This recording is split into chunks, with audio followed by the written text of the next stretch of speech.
ஓம் come கணாதிபதியே நமக. ஓம் வம் வாராயி நமக. குலதெய்வம் ஸ்ரீ மாரியம்மன் அருளாசியோடு அருட்பெருஞ்சோதி அருட்பெருஞ்சோதி தனிப்பெரும் கருணை அருட்பெருஞ்சோதி குருவே சரணம். அனைவருக்கும் வணக்கம். எனது பெயர் கவிதா சக்திவேல், திருப்பூர் மாவட்டம்.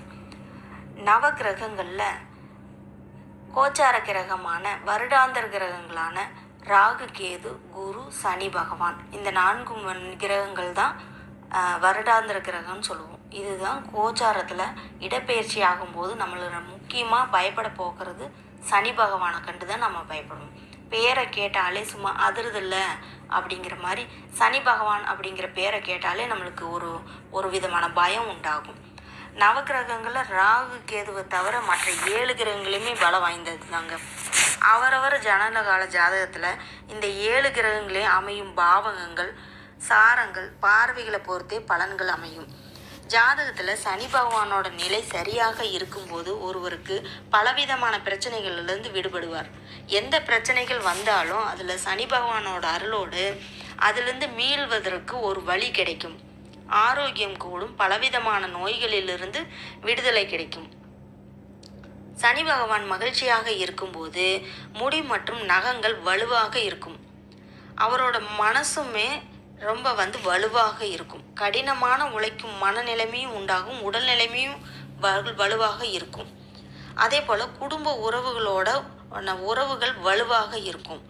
ஜாதகத்தில் சனி பகவானோட அமைப்பு சரியில்லை அப்படின்னா மேற்கூறிய நற்பலன்களுக்கு எதிராக தீய பலன்களே உண்டாகும்.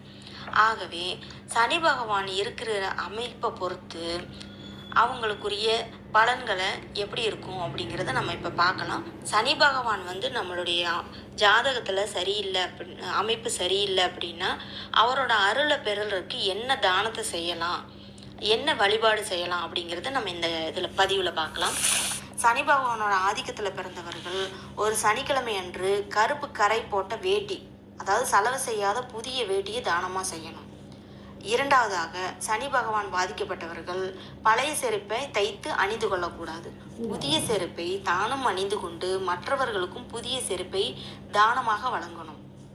சனிக்கிழமை அன்று எள்ளோ அல்லது எள் எண்ணெயோ தானமாக கடனாக வாங்கக்கூடாது. இரும்பு சட்டியில் எண்ணெயை ஊற்றி அதில் தன் முகத்தை பார்த்து அந்த எண்ணெய் சட்டியை தானமாக கொடுத்து விட வேண்டும். தானம் கொடுத்தவுடன் மங்கள பொருட்களை தன் கண்களால் பார்க்க வேண்டும். கருப்பு எள்ளில் புது துணியில் பொதிந்து வெற்றிலை பாக்கு காசுடன் தானம் கொடுப்பது நல்லது. முழு கருப்பு உளுந்தை கருப்பு துணியில் கட்டி கருப்பு நிறம் உள்ள மனிதர்களுக்கு தானமாக கொடுக்கலாம். உடைந்த உளுந்து தானம் செய்யக்கூடாது. கோதுமை தானியத்தை மஞ்சள் துணியால் கட்டி சனிக்கிழமை காலையில் தானம் கொடுக்க வேண்டும்.